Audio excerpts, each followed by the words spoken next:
साथ वाला हमारा मुल्क है हिंदुस्तान। मैं आज हिंदुस्तान को दाद देता हूं, इन्होंने हमेशा आजाद फॉरेन पॉलिसी रखी। आज हिंदुस्तान उनके साथ मिला हुआ है, उनका अलायंस है। क्वाड के अंदर अमेरिका का अलायंस की हुई है और अपने आप को वो कहता है मैं न्यूट्रल हूं। रूस से तेल मंगवा रहा है जबकि सैंक्शंस लगी हुई हैं, क्योंकि हिंदुस्तान की पॉलिसी अपने लोगों की बेहतरी के लिए है। पॉलिसी तो क्या कभी उन्होंने देखा कि इंडिया के प्राइम मिनिस्टर या वहाँ के किसी मिनिस्टर की तरफ से वेस्ट के खिलाफ कंटेनरों पर और अपने जलसों में जाकर तकरीरें की गई हों? वहाँ से कभी किसी की तकरीर ऐसी देखी गई है कि जिसमें वेस्ट को ललकारा जा रहा हो, जिसमें कहा जा रहा हो तुम लोग होते कौन हो हमें ये कहने वाले, हम तो तुम्हारा ये कर देंगे, ओए बाइडन ये सब कुछ, हमें कॉल नहीं करते, तुम्हारी तो ऐसी की तैसी। उनकी हमें अभी भी अप्रिशिएट करना चाहिए कि चले जाते जाते सही कोई चीज तो मानी उन्होंने।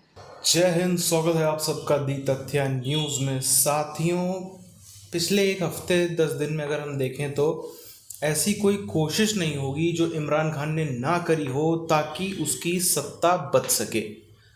अब जब उसने देख लिया इस चीज़ को कि यूक्रेन जैसा देश इंडिया से मदद मांग रहा है, रशिया जैसा देश मोदी जी से मदद मांग रहा है कि भाई ये करके हमारा कुछ सेटलमेंट करा दो, हमारा देख लो, संभवतः मदद हो तो कर दीजिए।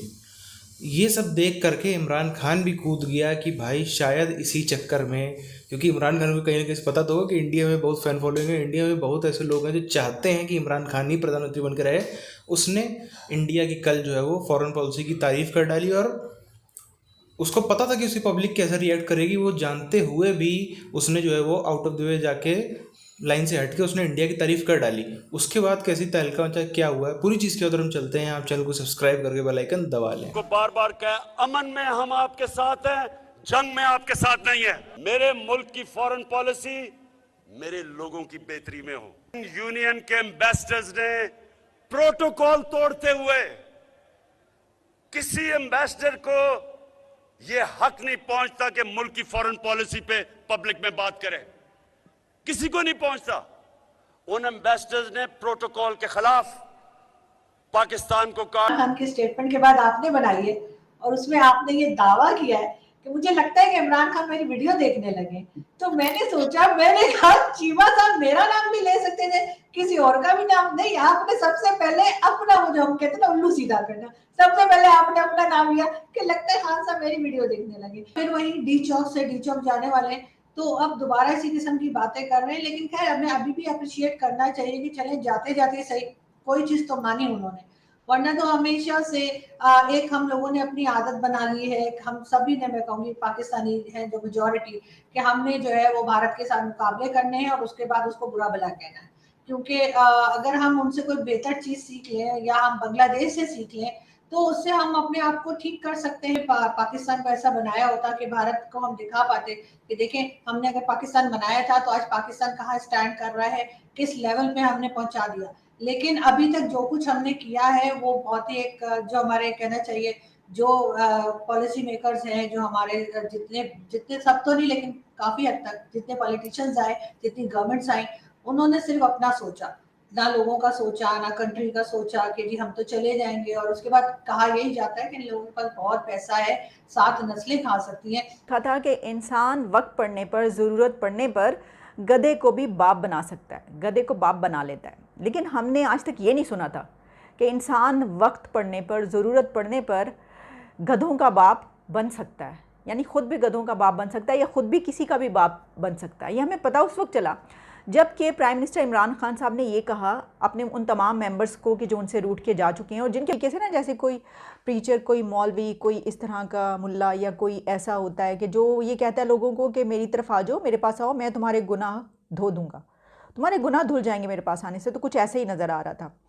तो मैं आपको ये बताना चाहती हूँ कि जो नई डेवलपमेंट सामने आ रही हैं उससे ये ऐसा होता हुआ नज़र नहीं आ रहा कि प्राइम मिनिस्टर इमरान खान जो हैं गो कि मारूफ सहाफ़ी और तजियाकार जावेद चौधरी ने कहा है कि इमरान खान की हुकूमत ख़त्म हो चुकी है ओआईसी कॉन्फ्रेंस के खात्मे की देर है।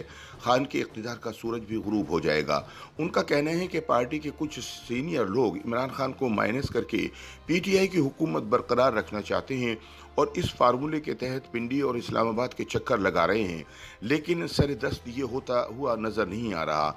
दूसरी तरफ इमरान खान की कोशिश है कि ये हालात को मार्शल लॉ तक ले जाएं, अपोजिशन और हुकूमत दोनों रेड जोन में आमने सामने आ जाएं, लॉ एंड ऑर्डर का मसला पैदा हो जाए और फौज बात बता दूं, ये जो 25 डेट है 25, हो सकता है कि उनका एग्जिट हो जाए और किसी और की एंट्री हो जाए। ये भी मैं आपको बता दूं। आप समझ लें ईद के करीब करीब कुछ एंट्रियां भी यहाँ पे होने वाली हैं, किसी की एंट्री भी हो रही है और जो नेक्स्ट सेटअप है उसमें वो जिनकी एंट्री हो रही है वो उसमें बड़ा अहम रोल प्ले करने वाले। वज़ीर आज़म साहब तो अपनी करने पर तुले हुए हैं और वो तो ये भी उन्होंने सोच रखा होगा कि वो बस सिग्नेचर तो बल्कि हो चुके हैं। हमने सुना था कि वो सिग्नेचर विग्नेचर करवा के अपने भी सदर साहब के रखे हुए हैं डॉक्यूमेंट्स अपने पास, वो बस लाने की देर है, अनाउंस करने की देर होगी। उन्होंने अगर कुछ ऐसा सोचा हुआ है तो अब ऐसा नहीं होने का लग नहीं रहा। और अगर खान साहब समझदार हों तो अब तक समझ चुके होंगे कि सिर्फ ख्वाब देखने से मंजिलें नहीं मिलती, इंसान को कुछ करना भी पड़ता है और करने के लिए तजर्बा, अकल और आजिज़ी दरकार होती है। इमरान खान ने बदकिस्मती से चुन चुन कर इंतहाई नालायक और मुतकब्बिर लोग अपने गिर्द जमा कर लिए, जिन सब ने मिलकर तब्दीली और इनकलाब की कश्ती डुबो दी। जावेद कहते हैं कि कप्तान की हुकूमत अब जा चुकी है, सिर्फ ओआईसी कॉन्फ्रेंस के खात्मे की देर है और इमरान खान के इक़्तिदार का सूरज बुझ जाएगा। कहाँ एक तरफ इंडिया क्वाड में है, अमेरिका के साथ उसका अलायंस है क्वाड में, तो दूसरी तरफ वो रशिया से तेल खरीदने की बात कर रहा है। हालांकि रशिया पर सैंक्शंस लग चुकी हैं और भारत रशिया से तेल खरीद रहा है। पॉलिसी तो क्या कभी उन्होंने देखा कि इंडिया के प्राइम मिनिस्टर या वहाँ के किसी मिनिस्टर की तरफ से वेस्ट के खिलाफ कंटेनरों पर और अपने जलसों में जाकर तकरीरें की गई हों? वहाँ से कभी किसी की तकरीर ऐसी देखी गई है कि जिसमें वेस्ट को ललकारा जा रहा हो, जिसमें कहा जा रहा हो तुम लोग होते कौन हो हमें ये कहने वाले, हम तो तुम्हारा ये कर देंगे, ओए बाइडन ये सब कुछ, हमें कॉल नहीं करते, तुम्हारी तो ऐसी की तैसी। उनकी लोगों को देती है, क्योंकि ज़्यादातर लोग जीतने के बाद हारने के अमल में फौत हो जाते हैं। ताहम इमरान खान खुशकिस्मत हैं, कुदरत इन्हें बड़ा लीडर बनने का मौका दे रही है।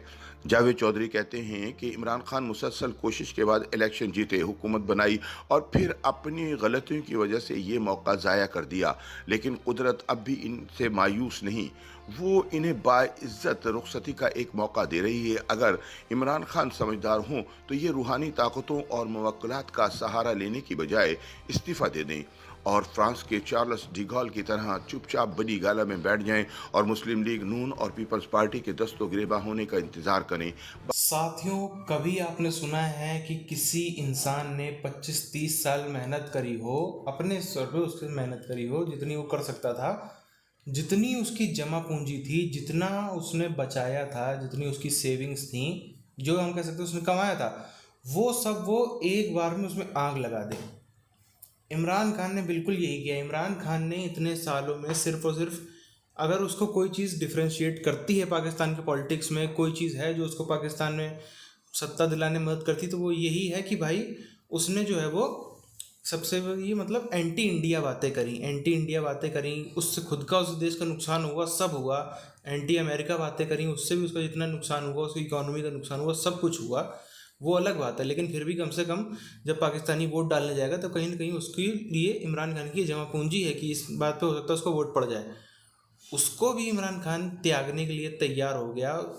अच्छी तरीके से इमरान खान को भी पता है, बाकी सबको भी पता है कि भाई जैसा पाकिस्तानियों का सेंटीमेंट है, अगर हिंदुस्तान की तारीफ़ करेंगे तो फिर कितनी ज़्यादा जो है हम कह सकते हैं मिर्ची लगेगी, कितनी ज़्यादा जो है लोग बुरा मानेंगे, भला मानेंगे, सब करेंगे। लेकिन जानता है कहीं ना कहीं, ये सब जानते हुए भी उसने रिस्क इसी बात पे लिया कि भाई हाँ, हिंदुस्तान की इस समय इतनी अहमियत है। हिंदुस्तान मतलब हम लोग को भी समझना चाहिए कि जब वर्ल्ड वॉर 1 या वर्ल्ड वॉर 2 की शुरुआत हुई थी, उससे पहले की स्थिति थी, भगवान करे वर्ल्ड वॉर 3 ना हो, लेकिन तब हिंदुस्तान की कहाँ पे था? तब हिंदुस्तान की कुछ नहीं था, बस ये था कि हमारी फ़ौजों को, जो हमारी उस समय ब्रिटिश इंडिया की फ़ौजें थी, ब्रिटेन से ऑर्डर आ जाता था और चाहते हुए ना चाहते हुए भी जा करके वहाँ पे अपनी जानें गंवानी पड़ती थी ब्रिटेन के लिए लड़ते हुए।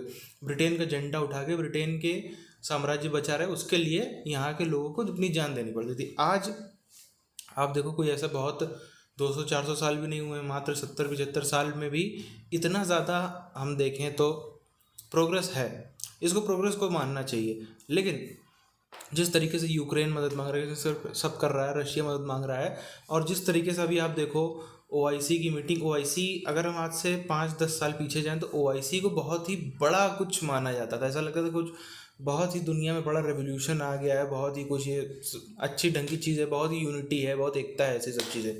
अब OIC की मीटिंग तक पे लात मार के लोग जो हैं वो हिंदुस्तान से बात करना बेहतर समझ रहे हैं। चाइना जो है वहाँ छोड़ करके चाइना का फॉरेन मिनिस्टर यहाँ पे आ रहा है। आप देखो दुनिया भर में यही चल रहा है पूरी चीज़ में, तो उसका सिग्निफिकेंस है अपना। लेकिन ये सब करते हुए ना करते हुए भी कम से कम इसका मेन जो मैसेज है, जो इसने पूरी बात लंबी चौड़ी बात डाली, इसका मेन मतलब ये है कि इमरान खान हो या बाकी पाकिस्तानी हो, ये अंदर ही अंदर जानते हैं कि भाई अभी तक तो जो हमने पूंजी कमा ली इतना इंडिया को बोल बोल के, लेकिन अगर आज हो सकता है हम इंडिया की तारीफ़ कर दें तो हो सकता है कहीं ना कहीं मेरी सरकार बच जाए। यही उम्मीद थी, यही कारण था जिसकी वजह से इमरान खान ने वो सब तो बोले। आपकी क्या राय है, आप नीचे कमेंट करके बताइए। मिलते हैं आपसे नए वीडियोस में, तब तक के लिए जय हिंद।